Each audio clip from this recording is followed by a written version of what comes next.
Okay, I'm sitting in the warmest room in my house. It's going to be a little warmer today down here, but I'm trying to get comfortable.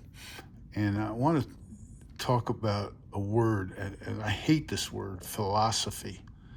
Okay, I hear coaches. I'm from the Northeast, and a lot of coaches were, they were from fairly academic places, and you know, they use the term philosophy. I don't want to hear about philosophy. I don't want to hear about ideas.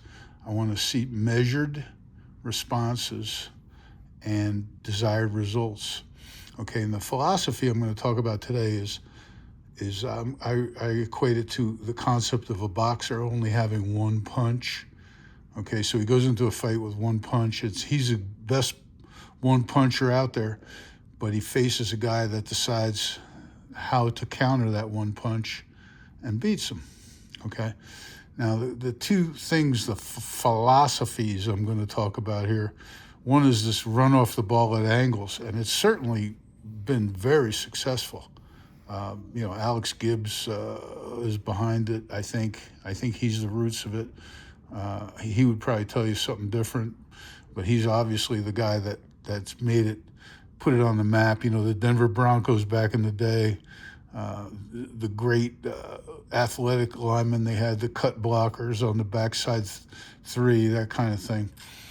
And then there's the old light system, okay, and I'm taking credit for it because it was my deal, okay. Red light, green light, yellow light, square to air versus red light, and figure out who you can help. Green light, guys in your gap, go get them, which is very similar to this, except we try to do it a little, we try to use the cover concept that Jim McNally introduced to us 30 years ago. Cover them up, get in front of them, don't let the back see them. And then the one that really, I think, geeks people up is the yellow light, where the guy is neither in your gap or you're not covered. He's on you, but he's not in your gap. And that guy is a two-gap player, and we don't like that, okay? We don't care for two-gap players. We want to decide what they are by defining them, okay? We want to turn them into either green light, our gap, or push them back to the next guy that we're not really looking at, who's going to block them, okay? Now, looking at the way this thing is evolving or has evolved, when you get a gap control defense, okay, let's say here's your center, here's your guard, here's your tackle. This guy's definitely in the tackle's gap. He runs off the ball at an angle and blocks him. Okay, great.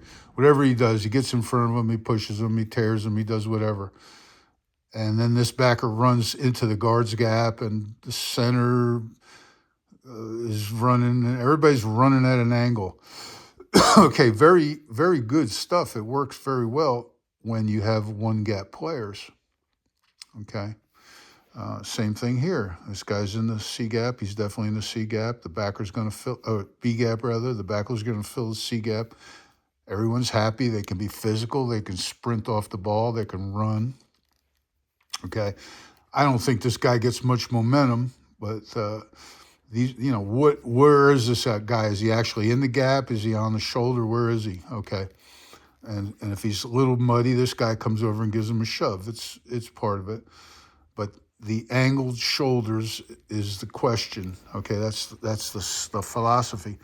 Now, when you go to these smart asses that two gap, they attack the blocker. Okay, they're not really reading; they're attacking the blocker, and they're doing what my good friend Hank Hughes used to say: they lag the blocker. So this guy, if he runs at an angle, what's he go? I mean, I don't know.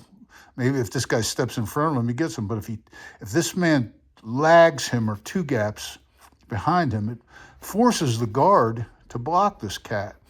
And if I saw this once, I saw it 5,000 times in the last couple of years that I'm a football fan.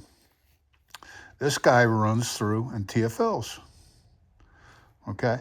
Because this guy lagging behind doesn't get in front of the tackle, doesn't define himself. He stays in that murky yellow light position. And the the guard, by turning his shoulders, exposes himself to run-throughs. You can argue with it, but that's the way it works. That's what happens. Okay, and then going to the old red light, green light, yellow light thing. This tackle says, geez, I don't have any green light. I got a yellow light. This guy's a two gap. I don't like that. If he defines himself, if he goes to the guard, that's great. I get the backer. If he goes to me, I get him. But what if he doesn't? What if he lags? Well, what we do is we step, and then and there's all sorts of techniques. I'm into the word dig now. So we step, however we step. I'm not going to get into the steps right now. I have my beliefs on the steps. And he steps, and then he comes back and grabs this guy. And this guy, staying square, uses footwork that keeps him square. The open leg footwork, he either shuffles or you can skip over, whatever, but you got to keep an open leg because you got to be able to come back on that linebacker. He comes over, he shoves this guy, the tackle grabs him and tears him out, turns him into a C-gap player, and the backer has no recourse except to come and be a B-gap player. If the backer runs over the top, the guard now he can win by turning. So now he turns. Yeah, okay. We turn, we get at an angle, we make the backer come back to us. Okay, but we are defining the defense.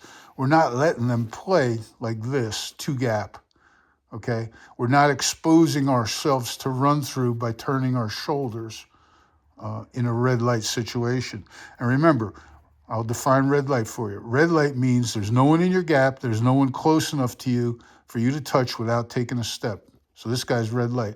Green light means there's somebody in your gap, go get him. And yellow light means there's somebody on you. He's not in your gap, but he's on you, and he can touch you without you taking a step. That's a two-gap player. That's yellow light. Okay? Red light, green light, yellow light. Now, both of these things work, okay? I know they do because I know a lot of people that use this, okay? And this certainly run off the ball works, and both of them have their weaknesses. Obviously, this one has a little bit of weakness if you get a linebacker either mugged up or really filling hard, but at least you got a hat on them, okay? You got a hat on them, and you got a chance, and by using your various circular forces, you can tear him out or shove him in or do something. You can change him, okay? But you don't get TFLs. You don't get people running through unblocked. A guy said to me, "You'll never change," and I said to him, "Yeah, I'll change. But he was right. I'm never going to change. Okay, I just I don't want to hear about philosophy. I want to see what picks up and what works and what keeps us from going backwards. All right, so that's my take on it. And who am I? I'm sitting here in my underwear, scratching words on a piece of paper. But hey, try it yourself. What this actually is. You're not going to get it from this little talk, okay?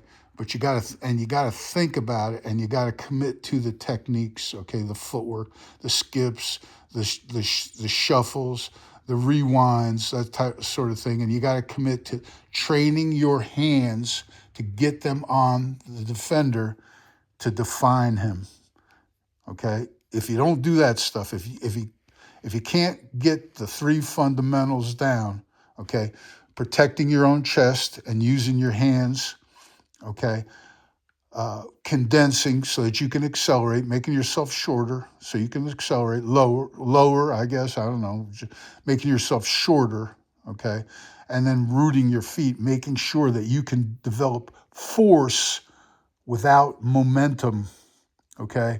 Force and energy are two different things, okay? I did a little thing yesterday. You got to be able to make force. Of course, if you get momentum, that's great. You're trapping somebody, that's momentum. Go do it. You're a speeding bullet. Okay, but if you're in close quarters, you got to learn how to make force without momentum. And the body makes force, push, pull, torque, and all of those are functions of levers in circular motion. Okay? Good luck. If you have any questions, and how about give me some likes if you like this stuff? Okay? Or make some comments if you don't like it. All right? Bye.